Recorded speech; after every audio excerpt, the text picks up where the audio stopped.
Здравейте, приятели!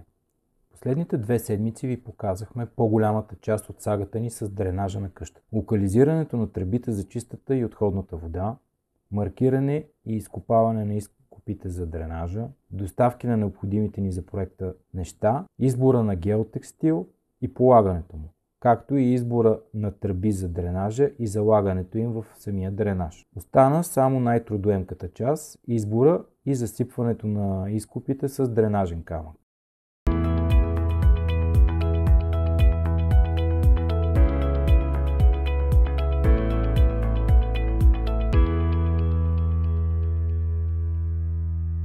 Преди да ви кажем какъв дренажен камък поръчахме и насипахме в нашия дренаж, нека си поговорим какви видове дренажни камъни съществуват и какви са техните предимства и недостатъци. Има няколко неща, които трябва да имате предвид при избора ви на камъни за дренажа. Първото от тях е предназначението и размера на самия дренаж. За дренаж в класическия му смисъл е необходим натрошен камък с размери до 40 мм.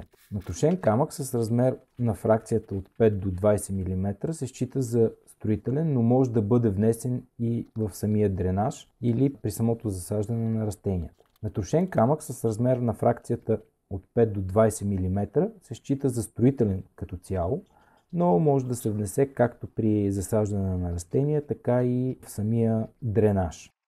Другото нещо, което трябва да обърнете внимание, това е типа на материала на дренажния камък. Най-малко привлекателният вариант е вторичния натрошен камък. Той бързо се чупи, има слаба устойчивост на замръзване.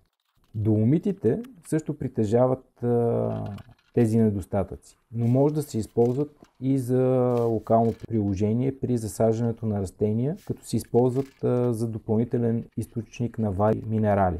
За използване в дренажните системи най-добри свойства имат гранита и чакъла, тъй като те имат филтриращи свойства и са най-подходящи за това.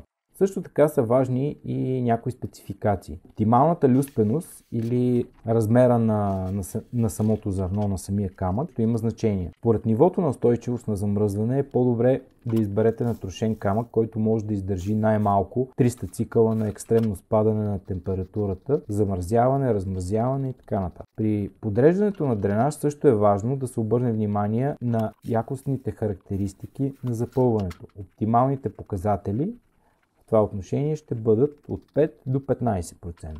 Друго нещо, за което трябва да обърнем внимание, това е нивото на радиоактивност. Материали от първи и втори клас са одобрени за употреба. Това трябва да се има предвид при избора на подходяща засипка за отводнителни канави, близко до самите жилища. По-добре е да не се взема гранит като натрошен камък за парцели, които са близко до самите жилищни сгради или до земеделска земя, която се използва за продукция. В такива случаи вариантът с чакъл би бил най-доброто решение.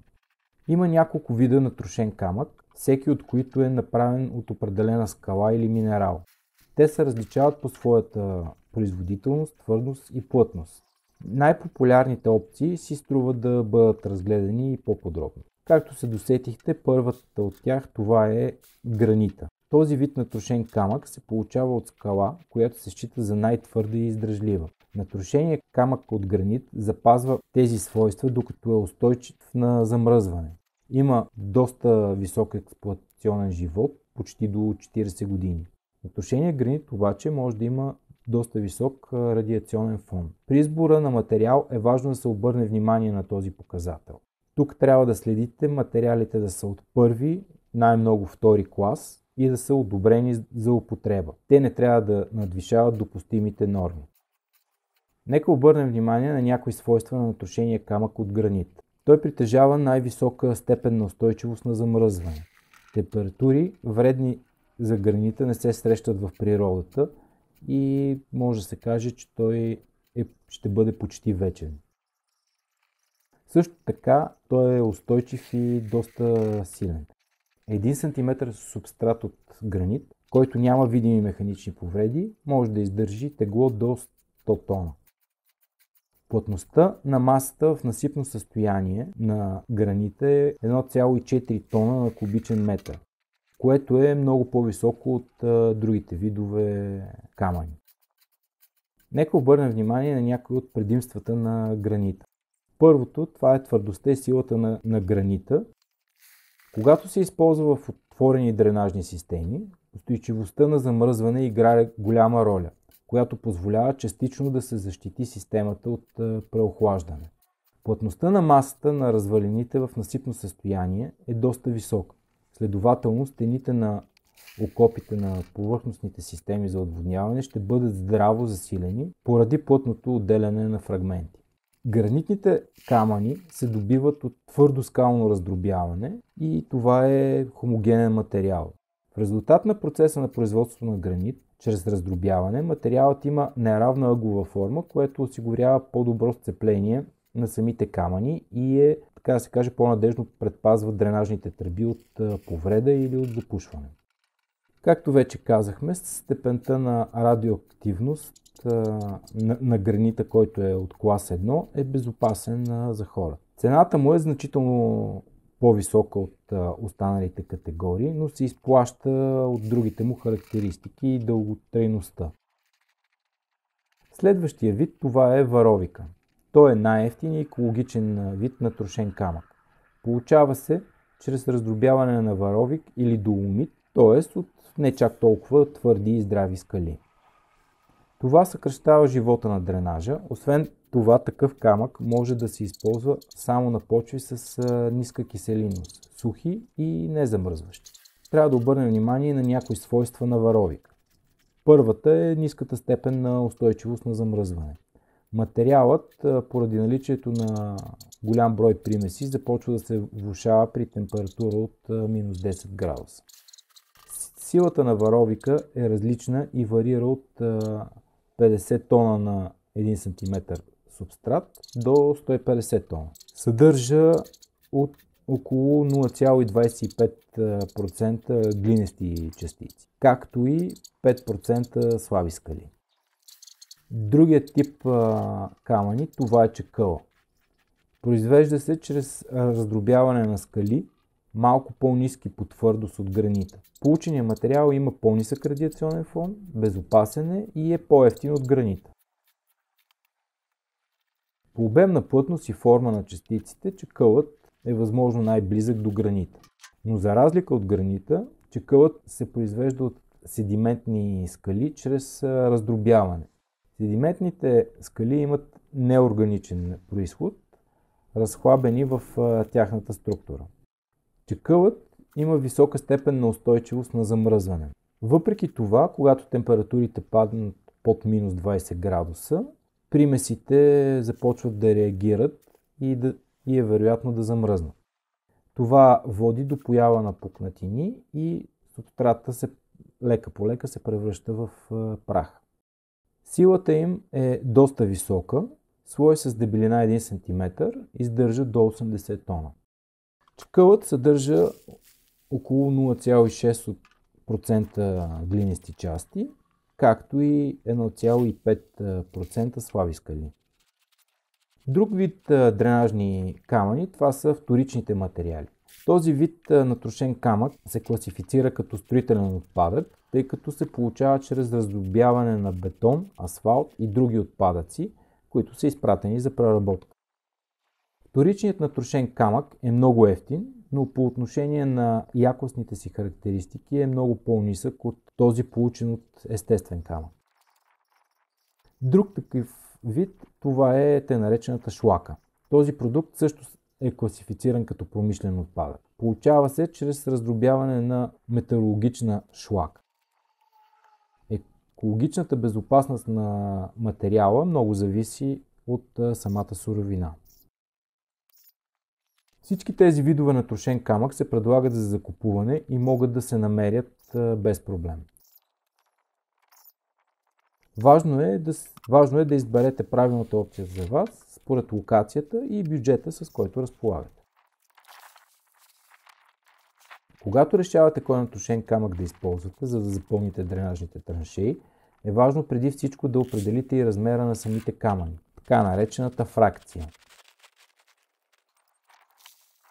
При натрошения камък размерите на фракциите са общ параметър и по размер те представляват общо взето 5 основни групи. Първата от тях е фракция с камъни до 5 мм. Това са много малки фракции, съдържащи до 25% прахови частици. Той не е подходящ за използване за дренаж.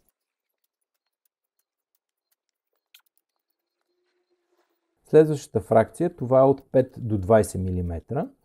Това са малки камъчета, практически те не съдържат прахови частици. Тези фракции са много търсени, поради факта, че те се използват за доста така силно и застъпено в производството на строителни материали, като бетон, също така и за изготвяне на фундаменти, за мостови структури, пътни настилки и други. Ако дренажът ви не е много голям, то тогава може да се използва преспокойно и тази фракция. Следващата фракция, това е от 20 до 40 мм. Тази фракция се използва много често за дренажна работа. Също така той се използва и в строителната индустрия за производство на конструкции от стоманобетон, за пътно строителство, за железопътни линии и други. Използва се за производство на висококачествен бетон. Следващата е с по-големи фракции от 40 до 90 мм. Те се използват най-вече в строителната индустрия за производство на стоманобетон, за пътно строителство, както и като декоративни материали в строителство. И най-голямата фракция, това е от 100 до 300 мм. Тя е рядка и доста скъпа и се използват като декоративни елементи за довършване на конструкции на ландшафта, за отводняване. Общо взето не е подходяща нито като цена, нито като качество. Какво избрахме ние? Ние се спряхме на фракция от 5 до 20 мм дренажен камък, защото ще използваме трошения камък както за дренажа, така и при последващия строеж на основите и плочата за навеса ни. Откъде и как може да си поръчате дренажен камък и как да не повтаряте нашите грешки при купуването му? Това, което ви интересува при поръчване на дренажен камък, е цената му за тон, както и цената на доставката му до вашия имот. Първоначално ние проучихме в интернет най-близко откъде може да вземем дренажен камък и на каква цена. Като тук ръководещото ни беше доставката. Спряхме се на един от малкото варианти от близкия град и си поръчахме 25 тона. За тях, заедно с транспорта, ни взеха 700 лева. Проблемът в нашия случай е, че определено ни излъгаха и ни удариха в тонажа. Реално ни доставиха не повече от 19, максимум 20 тона дренажен камък. И съответно той не ни стигна за дренажа. Какво направихме тогава? Проучихме кои са най-близките кариери до нашата къща и на какви цени предлагат фракцията, която ни трябваше. Решихме да елиминираме посредниците по този начин. Проблемът при този вариант е, че количеството трябва да бъде доста по-голямо. В крайна сметка поръчахме още 30 тона дробен камък с фракция 5-20 мм, който заедно с транспорта ни излезна малко под 600 лева. Доста по-евтино от първия вариант. Недостатъкът тук беше единствено, че доставката идва с огромен самосвал, тип гондола, който не може да влезне навсякъде заради големия му тонаж и размери. Но, разбира се, цената така е много по-ниска и много по-приемлива. Освен това, използвайки такъв превоз, вероятността да ви излъжат в тонажа е доста по-минимална. Остава само да имате здрави ръце и гръб и здрава строителна количка, с която да внесете на тушения камък по дренажните траншеи.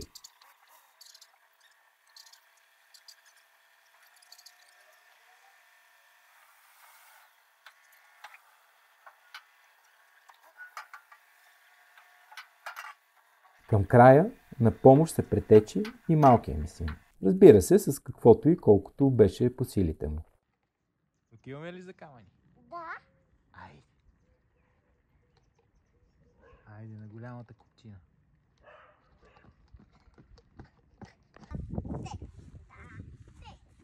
Хайде, тате. Хайде. Тате, аз обърнах количката.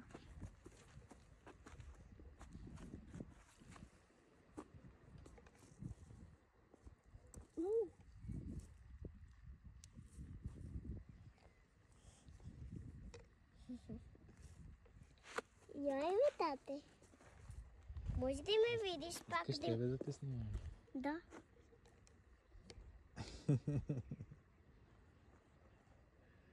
Може да погледна аз. Може да си погледна аз. Ето е мама, Боядисва и тя там. Маме, здрасти!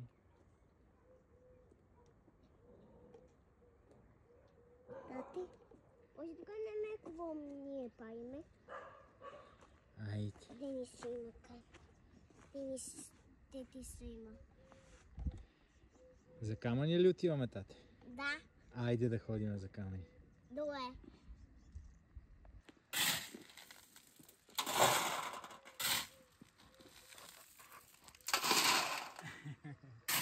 Твоята кофичка. Мамо, хайде. Мамо, снимай нещата. Хайде долу. Иди го долу и качни.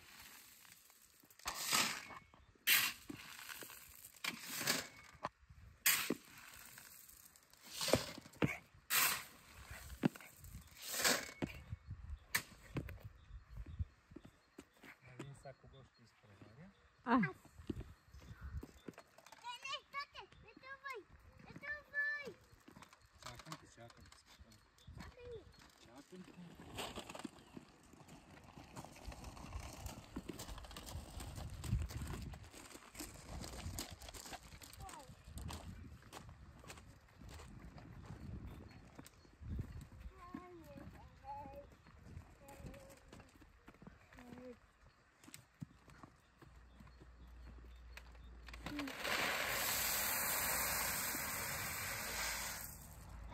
Айде сипай. Да. Браво. Браво.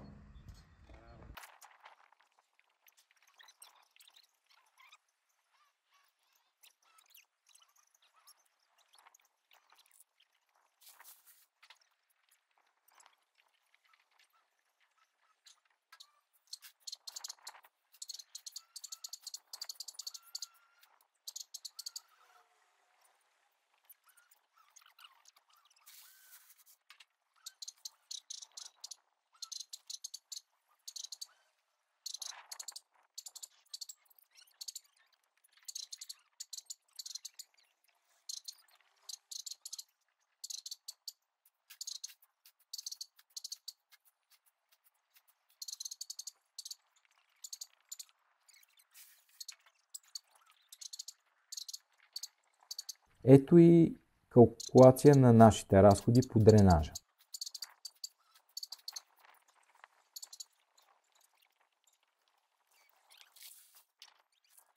За дренажен камък дадохме първоначално 700 и след това още 1/3 от 600, т.е. 200 лева. Общо 900 лева.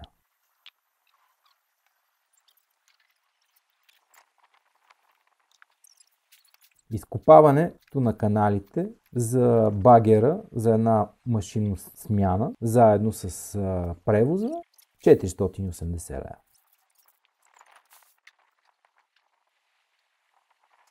Водопроводните тръби ни струваха 714 лева. Фитингите за тях 230 лева и 50 стотинки. Геотекстилът 181 лева и 40 стотинки. Ревизионната шахта 132 лева и 46 стотинки. Тръбата и капака за ревизионната шахта 74 лева и 22 стотинки. Или общо за всичко по дренажа 2712 лева и 58 стотинки.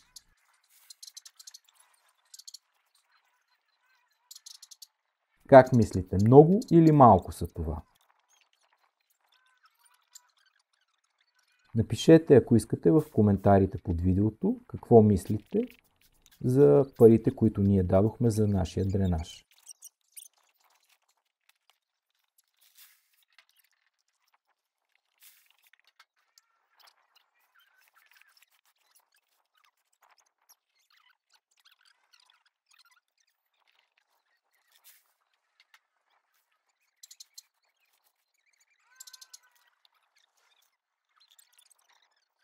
Внимавайте по време на работа. Инцидентите не са изключени и трябва много да се внимава. Маме! Кате? Кръчето не е нищо, скъпи моя, ма ти се удали. Кръчето, какво стана? Посипах си камън. Нищо. Ти ми кажи, добре ли си? Да, добре съм. Жуле ли си? Гумата падна на главата ти. Абе, маме.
Най-накрая успяхме да приключим с този проект и да завършим нашия дренаж около къщата ни.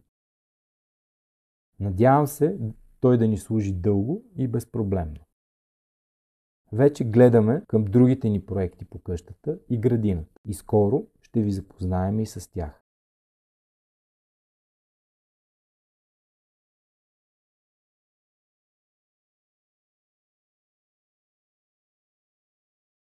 Ако ви допада това, което правим и искате да гледате подобни видеа, се абонирайте за канала ни. А натискането върху камбанката ще ви извести, когато всяко ново видео бъде качено в YouTube. Чао и до скоро!